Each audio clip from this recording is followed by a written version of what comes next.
Um, as indicated, I'm here to talk about life after transplant. The hope would be that people don't reach this stage, through the combination of the lifestyle changes and diet, this discussions earlier, the non-invasive technologies that my good friend Wayne talked about, and the potential for drugs that and procedures that Dr. El Corey talked about. But unfortunately, some people will advance to life after transplant. So I would like to talk about this subject. As background, as Maya mentioned, I had a liver transplant in March 2018. So my comments will be a combination of my lived experience plus information I received from the medical community. The next slide, please. And I'm going to discuss this in a few different sections, as indicated here. Next slide, please. Before we get into what life after transplant is like, I just want to, the first step in having a transplant is getting on a transplant list. And I just want to review some of the outcomes that that have been reported by UNOS, which is the United Network for Organ Sharing. And what this indicates that of the people who get on the transplant list in 2021, about 2/3 of those progressed to transplant, actually received a transplant. But one out of every 6 people who get on a transplant list either die while they're waiting or they become too sick to transplant. One thing to comment on here is the trend looks good. If you look at the data from 1995 forward, it shows that there's a lower percentage of people being transplanted. But the more recent data, 2021 and some of the early years, shows that there's fewer people dying on a transplant list and more people that are being transplanted. Next slide, please. And just to talk very briefly, this was mentioned earlier by Dr. Ganesh when she talked about the living donor programs. But after 1 year, survival rate's 86%. After 3 years, it's 78%. After 5 years, it's 72%. You might expect that this would vary by age, but not so much. For example, after 5 years, the survival rate for the people 65 and over is still 66%. So there's not a huge difference by age. Next slide, please. I saw the precursor to receiving this transplant is getting the phone call that there is a liver available, and this was the most stressful part of the whole transplant process. Every night for 3 months, I asked my wife to be sure that her cell phone was charged, because I was sure this was going to be the night that I got that call. Well, the call finally came, and in my case, they told me they had a high risk liver available. So they said, I got the call. They said, we might have one available. We have to talk with the surgeon to be sure he's okay with it. So, just hang tight, which I did. I got a call back an hour later and said, and I was told to come into the hospital, and I had to transplant the next morning. Next slide, please. After this transplant, the immediate aftermath. First thing is, you'll be in a hospital for a while. The typical stay is 1 to 3 weeks. I was fortunate; I was home 8 days after the transplants. The first 2 or 3 days of that will be spent in the ICU, and they start medications immediately. They're concerned about 2 things. Foremost is they want to be sure there is not rejection of the liver. They're introducing an organ into your body that the rest of the body doesn't know, and the immune system may try to reject it. So they're concerned about that. That's the primary concern. But they're also worried about infection. They'll start with therapy almost immediately. I got back to my hospital room about 2 o'clock in the afternoon, and by that evening, the therapist showed up, got me out of bed with their help and a walker, and made me go to the take a walk to the restroom, and that continues through your whole stay in the hospital. Very extensive therapy. You see these people often, and in my situation, because I have a multi-level home, they need to make sure that I could do steps before I could leave the hospital. So we did that as well in the hospital. They're concerned about your respiratory situation. I woke up with a breathing tube, which was very distasteful. But they they took that out. But I was on oxygen for a little while, and they present you with a set of exercises to do that continue for a while after the transplant to be sure that you're getting sufficient oxygen.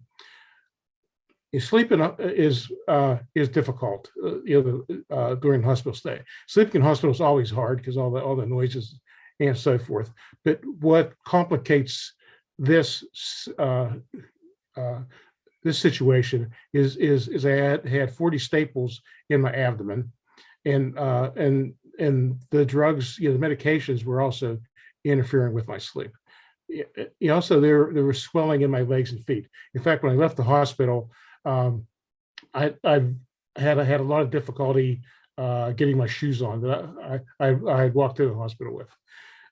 Before you leave the hospital, the transplant coordinator will sit down with you and go through a list of items that you need to know before you go home. I have to tell you, it was a little bit reminiscent as after a first child coming back from the hospital with that. It's like, okay, geez, I'm on my own now. Next slide, please. At home, once you're home, what you have to get used to for at least a few weeks is a very regimented lifestyle. You'll receive monthly phone calls from the transplant coordinator asking how you're doing.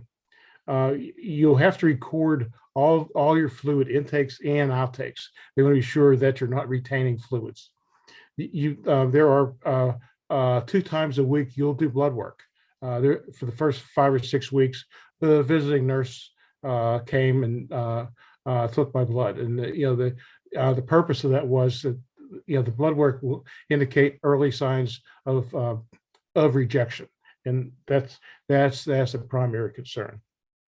The caretaker is really critical. Betsy talked a little bit about that earlier, but with the staples and so forth, you really can't. And you're very weak when you first get in from the hospital. You really need a caretaker to help you get out of bed and just do in the early days just the normal things. And when in our situation, we slept in separate bedrooms because of my staples and not wanting to disturb me. And so I would call her. I had to call Betsy when I needed to go to the bathroom, for example. So there's so that it becomes a normal routine. The medication compliance is very important. The anti-rejection drugs have to be taken on a very precise schedule. You take them 12 hours apart, but you're taking 16. I was taking 16 pills every day, so we had to set alarms because you couldn't. Certain pills couldn't be taken in conjunction with others, and so it seemed like there were alarms going off all the time at our house. After a week, you visit the clinic and they just check your healing and so forth. The first visit they removed my staples, which was a big step forward. Then the next visit was 2 weeks later. Then it was a month, and and then it got to the point where it was 6 months. And the blood work eventually, rather than 2 times a week, became weekly, then monthly, and so forth. But that was retained. But there's a few things to be aware of as well. One thing was weight loss. In the first 2 weeks I was home, I lost 10% of my body weight, and that stayed off for the first 6 weeks. I didn't have much of an appetite, which if anyone who knows me, that realize that's a big change for me. After about 6 to 8 weeks, I was able to drive, and that, I was getting my strength. I was able to drive. Uh, uh, I was retired, so I didn't have to worry about going to work. But in a normal situation, you get to you be able to return to work in 2 or 3 months. Um, so that after the first couple months, we get to the point, to a situation where I call the new normal. Next slide, please. In this new normal, it's kind of a proceed with caution. On one hand, there are no restrictions in terms of what you eat. When I first came in from the hospital, I was told no buffets, no sushi, don't drink it, and if you go out to eat, don't drink any fountain drinks. But after the first couple months, there are no restrictions at all. But you still have to proceed with caution for a couple of reasons. One, the threat of rejection is always overlaying your situation, and so that you need to continue, even to stay. I'm almost 4 years after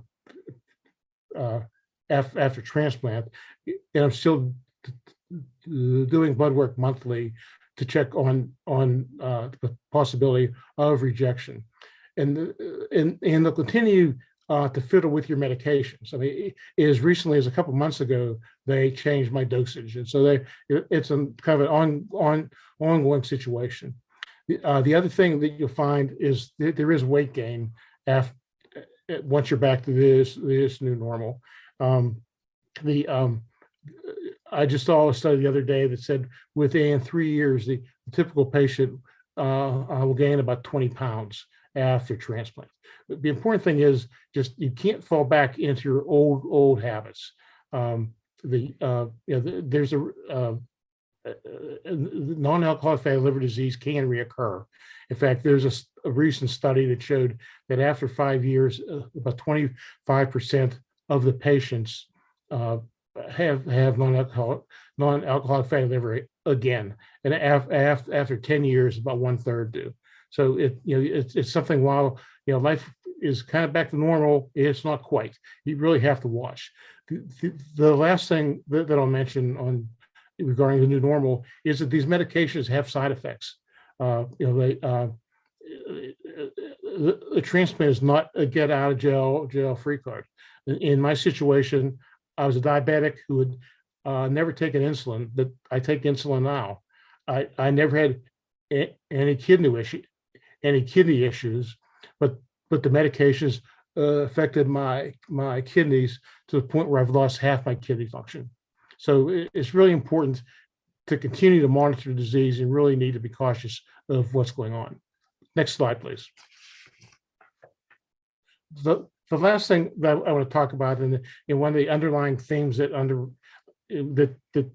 is present from the minute after your transplant to the end, is the threat of liver rejection. About 1 of every five patients will experience liver rejection. That doesn't mean that you need a new liver. It just means that they may need to adjust your medication, and this is why the blood work is so important. It's really an early warning signal to let you know if rejection seems to be on the horizon. There are some signs of rejection: fever or flu-like symptoms, abdominal pain. But the blood work is your the best indicator of whether you will have issues with rejection. Happy to answer any questions.